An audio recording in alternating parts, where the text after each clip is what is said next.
जय हिंद दोस्तों। The Chronicle post में आपका स्वागत है। डीआरडीओ ने फ्यूचरिस्टिक रडार का डिजाइन कंप्लीट कर लिया है और इस लॉन्ग रेंज रडार का डिजाइन कंप्लीट करने के बाद अब डीआरडीओ की तरफ से इसके प्रोडक्शन और डेवलपमेंट पार्टनर के रूप में बीईएल यानी कि भारत इलेक्ट्रॉनिक्स लिमिटेड को सिलेक्ट किया है। जब यह रडार बनकर तैयार हो जाएगा तो इसके सामने दुनिया के बेहतरीन 5th generation stealth fighter jets भी टिक नहीं पाएंगे, क्योंकि ये लॉन्ग रेंज रडार एक बहुत ही इंटरेस्टिंग रडार है और इस रडार की जिस तरह की स्पेसिफिकेशंस पब्लिक डोमेन में मौजूद है उसके बेसिस पर कहा जा सकता है कि इसकी रेंज 2000 किलोमीटर से ज्यादा होने वाली है। इसके अलावा इस रडार में एंटी स्टेल्थ कैपेबिलिटी भी मौजूद होगी, जो इसे दुनिया के किसी भी रडार से बेहतर बनाती है। दोस्तों, क्योंकि दुनिया का कोई भी स्टेल्थ फाइटर जेट पूरी तरह से इनविजिबल नहीं होता, स्टेल्थ फाइटर जेट्स को भी रडार पर देखा जा सकता है,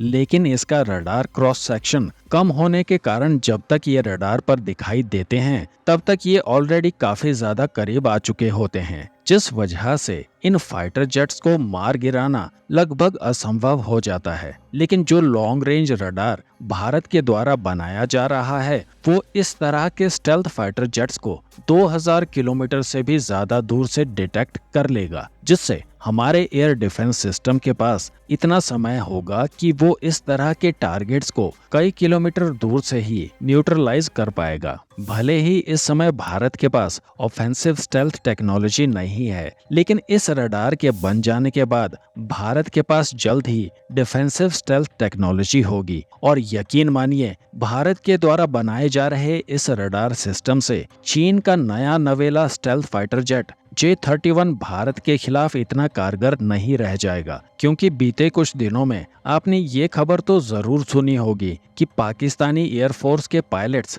इस समय चीन के अंदर J-31 फाइटर जेट की ट्रेनिंग ले रहे हैं और माना यह जा रहा है कि 2 से 3 वर्षों के भीतर चीन पाकिस्तान को 100 की संख्या में J-31 फाइटर जेट देने वाला है और चीन के द्वारा दावा किया जाता है कि उनका J-31 अमेरिका के F-35 जेट से भी बेहतर है। लेकिन भारत के द्वारा बनाए जाने वाले इस long range anti stealth capability वाले रडार सिस्टम के आगे चीन और पाकिस्तान के J-31 का सरप्राइज एलिमेंट खत्म हो जाएगा, क्योंकि ये एक हाईली एडवांस प्रोजेक्ट है जिस पर डीआरडीओ काफी लंबे समय से सीक्रेटली काम कर रहा था, जिसे अब फैब्रिकेशन और फर्दर डेवलपमेंट के लिए भारत इलेक्ट्रॉनिक्स लिमिटेड को सौंपा गया है, जिसका नाम शस्त्र रडार सिस्टम रखा गया है और इसे खासकर स्टेल्थ टेक्नोलॉजी को काउंटर करने के लिए बनाया जा रहा है। तो दोस्तों, भारत के इस शस्त्र रडार सिस्टम के बारे में आप क्या सोचते हैं? कमेंट्स में जरूर बताइएगा।